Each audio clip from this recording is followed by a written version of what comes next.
Hello friends, स्वागत है आपका हमारे YouTube चैनल पर। आज हम एक्सप्लेन कर रहे हैं 2022 में रिलीज हुई एक बेहतरीन मूवी जिसका नाम है फाल। इस मूवी की IMDb रेटिंग है 6.3 आउट ऑफ 10 और इसके डायरेक्टर हैं स्कॉट मैन। एक छोटी सी घटना में जबरदस्त इमोशंस डाल करके एक बेहतरीन फिल्म बनाई गई है।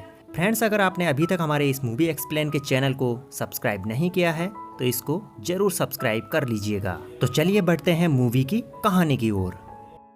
कहानी की शुरुआत में एक पहाड़ी क्षेत्र में दो लड़कियों और एक लड़के को रॉक क्लाइंबिंग करते हुए दिखाया जाता है। ये लड़की जो दिखाई दे रही है इसका नाम है बेकी और इसके साथ है इसका हस्बैंड डेन। इन दोनों की अभी नई नई शादी हुई रहती है और इन दोनों को जुनून होता है पहाड़ की ऊंची चट्टानों पर चढ़ने का। और बेकी के साथ उसकी सबसे बेस्ट फ्रेंड है इस समय हंटर। हंटर भी उसका साथ देती है इन पहाड़ी चट्टानों पर चढ़ने में। जब ये तीनों के तीनों उस खड़ी पहाड़ी चट्टान पर ऊपर की ओर चढ़ रहे होते हैं तभी डेन एक पक्षी के घोंसले में हाथ डालता है। वह पक्षी वहां से तेजी से बाहर उड़ता है और डेन अपना बैलेंस खो देता है। इसके बाद वह नीचे गिर जाता है और उस रस्सी के सहारे लटका हुआ रहता है। बेकी और हंटर उसे कहते हैं कि हम तुम्हें बचा लेंगे, लेकिन तभी उस पहाड़ी चट्टान पर लगा हुआ हैंगर टूट जाता है और डेन सीधे नीचे गिरता है और उसकी मौत हो जाती है। इस घटना के लगभग 1 साल बाद बेकी को एक रेस्टोरेंट में दिखाया जाता है जहां पर कि वह शराब पी रही होती है। डेन की मौत के बाद वह पूरी तरह से टूट चुकी थी और अब शराब पी करके अपने जीवन को बर्बाद कर रही थी। बेकी के पिता जेम्स हमेशा उसके लिए परेशान रहते हैं। फिर वे एक दिन उसकी सबसे प्यारी दोस्त हंटर को उसके पास लाते हैं और वे दोनों आपस में मिलते हैं। हंटर उसे बताती है कि यहाँ से लगभग 6 किलोमीटर की दूरी पर एक बहुत बड़ा टीवी टावर है। हम दोनों उस टीवी टावर पर चढ़ेंगे और वहाँ से डेन की अस्थियों की राख को हवा में बिखेर देंगे, जिससे कि उसकी आत्मा को भी शांति मिलेगी। बेकी कहती है कि मुझे सोचने के लिए कुछ समय चाहिए, मैं तुम्हें कल सुबह बताऊंगी। इसके बाद जब सुबह होती है तो बेकी हंटर के ऑफर को एक्सेप्ट कर लेती है। इस बात को सुनकर के हंटर बहुत खुश हो जाती है और इसके बाद वे दोनों के दोनों अपने सफर पर निकल पड़ते हैं। कार में जाते समय वे दोनों के दोनों बहुत खुश होते हैं। हंटर अपने मोबाइल से ब्लॉगिंग भी करती रहती है। तभी वहां से एक तेज रफ्तार ट्रक गुजरता है जो कि उन दोनों को कुचलने ही वाला था, लेकिन वे अपनी सूझबूझ से अपने आप को बचा लेते हैं। टावर के पास पहुंचने से पहले उन दोनों को एक गेट मिलता है जो कि बंद रहता है। इस वजह से उनको अपनी कार को बाहर ही छोड़ना पड़ता है। वे दोनों लगातार ब्लॉगिंग कर रहे थे और उन्हें वहां पर एक जानवर मरा हुआ मिलता है जिसे कि गिद्ध खा रहे थे। और इसके बाद हंटर एक फोटो खींचती है और उसे अपने इंस्टाग्राम पर पोस्ट करती है। हंटर ब्लॉगिंग करते हुए उस टावर की कुछ फुटेज लेती है। इसके बाद बेकी जब उस टावर को देखती है तो वह उसकी हाइट को देख करके घबरा जाती है। फिर हंटर बेकी को टावर पर चढ़ने के लिए मेंटली तैयार करती है और इसके बाद वह एक रस्सी अपने पर बांधती है और उसी रस्सी के दूसरे छोर को बेकी पर बांध देती है और इसके बाद वे टावर पर चढ़ना शुरू कर देते हैं। यह टीवी टावर काफी पुराना होता है और अब इसको उपयोग में लाया जाना बंद कर दिया गया है। टावर के पेंच ढीले हैं और सीढ़ियां भी पुरानी हो चुकी हैं। इस वजह से जो जंग लगी सीढ़ियां हैं वे धीरे धीरे टूट रही हैं, लेकिन बेकी फिर भी ऊपर की ओर बढ़ रही है। हंटर उसे लगातार ऊपर चढ़ने के लिए कह रही है। लगातार ऊपर की ओर चढ़ते हुए फिर वे कुछ देर के लिए एक जगह पर रुक जाते हैं। हंटर बेकी को बताती है कि हम लगभग 1000 फुट की ऊंचाई पर पहुंच चुके हैं। यहाँ पर हवा काफ़ी तेज है और वे अब फिर से दोबारा ऊपर बढ़ने की कोशिश कर रहे हैं। इसके बाद वे दोनों के दोनों लोहे की एक खुली हुई जाली पर पहुँच जाते हैं और यहाँ से फिर वे दोनों के दोनों खुली हुई सीढ़ी पर ऊपर की ओर बढ़ रहे हैं। बेकी जब नीचे देखती है तो वह घबरा जाती है, लेकिन हंटर उसको लगातार प्रेरित कर रही है कि तुम ऊपर चढ़ते रहो। बेकी को थकान भी लग रही है, लेकिन हंटर के कहने पर वह लगातार ऊपर की ओर चढ़ रही है। और इसके बाद वे दोनों के दोनों सैटेलाइट टावर के पास पहुंच जाते हैं। सैटेलाइट टावर को क्रॉस करने के बाद जब वे दोनों ऊपर चढ़ रहे होते हैं तो हंटर बेकी के साथ मजाक करती है और वह सीढ़ी को हिलाती है, लेकिन उसे नहीं पता कि उसके पेंच ढीले हैं। इसके बाद बेकी और हंटर टावर के टॉप में चढ़ जाते हैं और उन दोनों की खुशी का ठिकाना नहीं रहता है क्योंकि उन्होंने यह सब कुछ अचीव कर लिया था। इसके बाद वे आसपास की फोटोग्राफी के लिए अपने ड्रोन को उड़ाते हैं, लेकिन हंटर इतने में ही नहीं रुकती। इसके बाद वह उस टावर से लटक जाती है और बेकी को कहती है कि तुम सेल्फी भी खींचो और मेरी फोटो भी खींचो। इसके बाद हंटर बेकी को भी ऐसा करने के लिए कहती है। बेकी पहले घबराती है, लेकिन हंटर के कहने पर वह मान जाती है और इसके बाद वह भी टावर से लटकती है और हंटर उसकी फ़ोटो खींचती है। इसके बाद वे दोनों के दोनों टावर के टॉप में इतने खुश होते हैं कि जितने शायद वे पहले कभी नहीं थे। इसके बाद वे डेन की राख को हवा में उड़ा देते हैं। कुछ देर के लिए वे टावर के टॉप में रुकते हैं और एक दूसरे से बात करते हैं। फिर वे नीचे जाने का प्लान बनाते हैं। वे अपना सारा सामान एक बैग में पैक करते हैं और सबसे पहले हंटर बेकी से कहती है कि तुम नीचे की ओर उतरोगी। इसके बाद बेकी तैयार हो जाती है वह एक रस्सी से बंधी होती है और ज्यों ही वह नीचे उतरने वाली होती है तब तक वहाँ सीढ़ी टूट जाती है और बेकी आसमान में रस्सी के सहारे झूलती रहती है।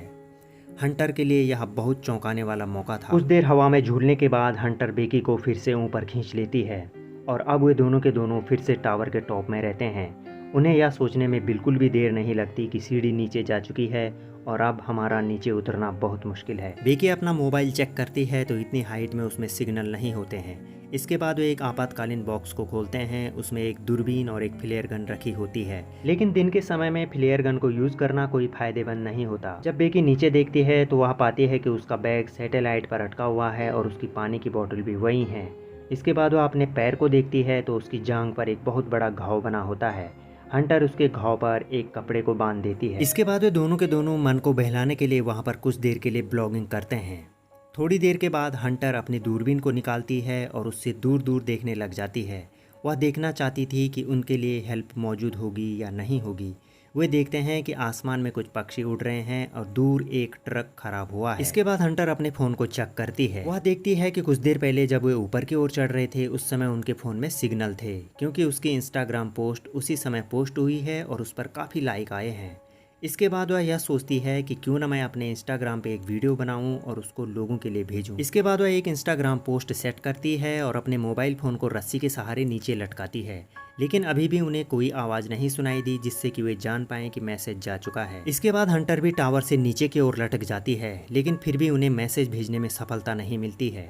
इसके बाद बेकी उसे कहती है कि क्यों ना हम मोबाइल को नीचे ज़मीन में फेंकें जिससे कि वह मैसेज लोगों तक पहुंच जाए। इसके बाद वे एक मोबाइल को मोजे के अंदर रखते हैं और उसको शूज के अंदर पैक करके फिर नीचे फेंक देते हैं। उसी समय हंटर अपनी दूरबीन से नीचे एक आदमी और उसके कुत्ते को देखती है। वह आदमी फोन करने में व्यस्त था। वे दोनों के दोनों उसे आवाज लगाते हैं लेकिन वह नहीं सुनता है। इसके बाद बेकी अपने शूज निकालती है और नीचे फेंकती है, लेकिन इससे पहले वह आदमी बहुत दूर जा चुका था। ऐसी कंडीशन को देख करके बेकी अपनी फ्लेयर गन निकालती है और उसको चलाने के लिए रेडी हो जाती है।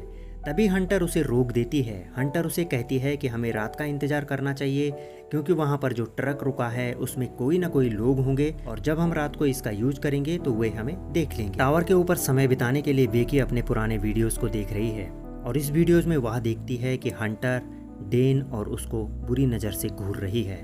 तभी हंटर उसे कहती है कि अब फ्लेयर गन चलाओ। इसके बाद बेकी फ्लेयर गन को चला देती है। हंटर अपने मोबाइल की फ्लैश लाइट से उन्हें सिग्नल देती है। इसके बाद वे लोग उस सिग्नल को देखते हैं और अपने ट्रक को उनकी कार की ओर मोड़ लेते हैं, लेकिन कुछ ही देर में उनके सपनों पर पानी फिर जाता है और वे दोनों के दोनों देखते हैं कि उन्होंने उनकी कार चुरा ली है और उनकी कार को चुरा करके अब वे जा चुके हैं। इसके बाद ये दोनों के दोनों रात को टावर पर सोने की कोशिश करते हैं और इसी समय हंटर नीचे गिरने वाली रहती है, लेकिन बेकी उसको पकड़ लेती है। हंटर के पैर पर 143 लिखा हुआ था। बेकी उसे पूछती है कि यह क्या है, लेकिन वह फिलहाल चुप रहती है। बेकी जानती है कि डेन उसे कहा करता था 143, जिसका मतलब होता है आई लव यू। इसके बाद हंटर स्वीकार कर देती है कि वह डेन को प्यार करती थी और उन दोनों का काफ़ी लंबे समय तक अफेयर चला था। सुबह के टाइम बेकी फिर से हंटर से अफेयर के बारे में पूछने लगती है। हंटर उसे बताती है कि वह डेन के साथ अफेयर में थी, लेकिन जब उसकी शादी तय हो गई थी तुम्हारे साथ तो उसके बाद मैंने यह निर्णय लिया कि अब मैं उससे ब्रेकअप कर लूँगी और इसके बाद मैं फिर कभी उसके साथ नहीं रही। हंटर उसे बताती है कि तुम जानती हो कि मैं दोस्ती को कितनी वैल्यू देती हूँ, इसलिए जब तुम दोनों की शादी तय हो गई तो मैं खुद ही तुम दोनों के बीच में से अलग हो गई।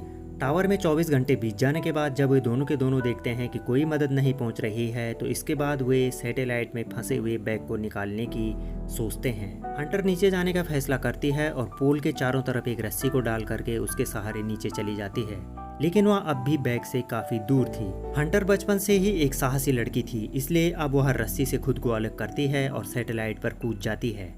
बैग उसके पास आ जाता है, लेकिन रस्सी उससे काफ़ी दूर हो जाती है। इसके बाद वह अपनी कैमरे की स्टिक को निकालती है और बैग को उस पर टांग करके जंप मारती है, जिसमें कि वह पूरी तरह से सफल हो जाती है। इसके बाद बेकी उसको ऊपर की ओर खींचती है, लेकिन वह आधे तक ही पहुंची रहती है कि तब तक रस्सी टूट जाती है और हंटर नीचे गिर जाती है। बेकी जब नीचे की ओर देखती है तो वह पाती है कि हंटर अभी भी रस्सी से अटकी हुई है। वह देखती है कि हंटर के हाथ घायल हो चुके हैं और अब वह ऊपर की ओर नहीं बढ़ सकती है। बेकी अपनी पूरी ताकत से रस्सी को ऊपर की ओर खींचती है और हंटर को अपने पास ले आती है। इसके बाद अब बोतल से पानी पीती है और एक स्लिप पर हेल्प लिख करके ड्रोन के सहारे उसे आगे भेजती है। उन दोनों को पूरा विश्वास होता है कि इससे हमें हेल्प मिल जाएगी।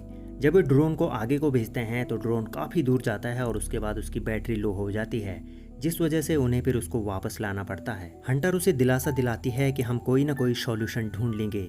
इसके बाद रात को बेकी को एक सपना आता है। वह देखती है कि हंटर मर चुकी है और उसकी लाश को गिद्ध खा रहे हैं, लेकिन इसके बाद वह समझती है कि यह केवल एक सपना था और इसके हकीकत कुछ भी नहीं थी। इसके बाद जो ही वह ऊपर एक लाल बत्ती देखती है, वह सोचती है कि क्यों ना हम अपने ड्रोन को इससे चार्ज करें। अगली सुबह को वे दोनों ड्रोन को चार्ज करने का फैसला लेते हैं। बेकी इसका फैसला लेती है कि वह ऊपर जाएगी। इसके बाद वह ऊपर चढ़ने लगती है और कुछ ही देर में वह सबसे टॉप में पहुंच जाती है। इसके बाद वह वहां पर चार्जर प्लग को खोलती है और उसकी जगह ड्रोन के सॉकेट को लगा देती है। जब तक ड्रोन चार्ज होता है तब तक बेकी वहीं पर रहती है। कुछ ही देर में उसकी जांघ पर एक चील अटैक करता है, लेकिन वह अपने आप को बचा लेती है और ड्रोन को टाइट पकड़े रहती है। इसके बाद कुछ देर के बाद वह नीचे आ जाती है। 24 घंटे से ज़्यादा समय बीतने के बाद अब उन दोनों की हालत लगातार खराब होती जा रही है। थकावट के कारण बेकी कहीं बेहोश न हो जाए, इसलिए वह अपने आप को बहलाती रहती है।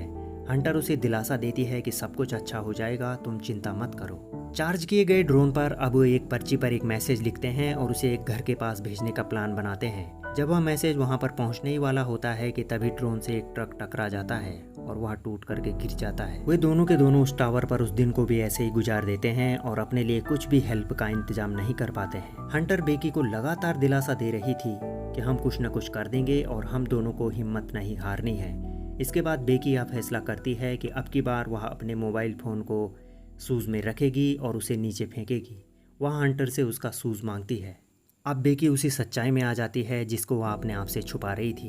दरअसल हंटर उसी समय मर गई थी जिस समय वह नीचे गिरी थी और इस समय उसकी लाश को अब गिद्ध खा रहे थे। बेकी वास्तविकता को स्वीकार करने के बजाय ये सोचती है कि हंटर अभी जिंदा है, क्योंकि उसे भी टावर के ऊपर अकेलापन महसूस हो रहा था। इसके बाद बेकी अपनी सबसे प्यारी दोस्त हंटर को याद करते हुए फूट फूट कर रोती है। अब बेकी अपने पिता को याद करते हुए यह फैसला करती है कि वह उनके लिए एक अंतिम संदेश भेजेगी। वह नहीं जानती है कि वह जिंदा रहेगी या नहीं रहेगी। कहानी के अगले दृश्य में बेकी के पिता जेम्स को दिखाया जाता है, जो कि उससे संपर्क करने की कोशिश कर रहे हैं। अगले दिन सुबह के दृश्य में बेकी को थका हारा हुआ टावर के ऊपर दिखाया जाता है और वहीं पर एक गिद्ध को भी दिखाया जाता है, जो कि उसकी जांघ से उसके मांस के टुकड़े नोच रहा था। तभी बेकी उसकी गर्दन को पकड़ती है और उसे मार देती है और उसके मांस से वह अपना पेट भरती है, क्योंकि वह बहुत भूखी थी। शरीर में थोड़ी सी ताकत आने के बाद बेकी अब फिर से उत्साहित होने लगती है और जीवन के प्रति उसकी आशा जाग जाती है। मरी हुई हंटर अभी भी टावर पर अटकी हुई है और उसके एक पैर में जूता है। बेकी रस्सी के सहारे उस टावर तक पहुंच जाती है, लेकिन उसका ध्यान एक गिद्ध पर जाता है जो कि हंटर को खा रहा है। इसके बाद बेकी मोबाइल को जूते में पैक करने से पहले उसमें एक संदेश लिखती है और अपने ठिकाने के बारे में अपने पिताजी को बताती है। इसके बाद वह हंटर के फटे हुए पेट में अपना जूता डालती है और उसे सॉरी कहती है और उसके बाद वह उसकी लाश को नीचे गिरा देती है। अब बेकी उसी जंग लगी डिश में इंतजार करने के लिए बैठ जाती है। कहानी के अगले दृश्य में बेकी के पिताजी को दिखाया जाता है, जो कि टावर की ओर भागते रहते हैं। वहाँ पर वे पुलिसकर्मियों को भी देखते हैं और जमीन में पड़ी हुई लाश को भी देखते हैं। वे सोचते हैं कि यह उनकी बेटी है और वे बहुत दुखी हो जाते हैं। लेकिन कुछ देर इंतजार करने के बाद वे देखते हैं कि बेकी दूसरी तरफ से उनकी ओर भागी चली आ रही है और कहानी के अंत में जेम्स अपनी बेटी को गले लगा लेता है। यदि आपने चैनल को सब्सक्राइब नहीं किया है तो चैनल को अवश्य सब्सक्राइब कर दीजिएगा। Thank you.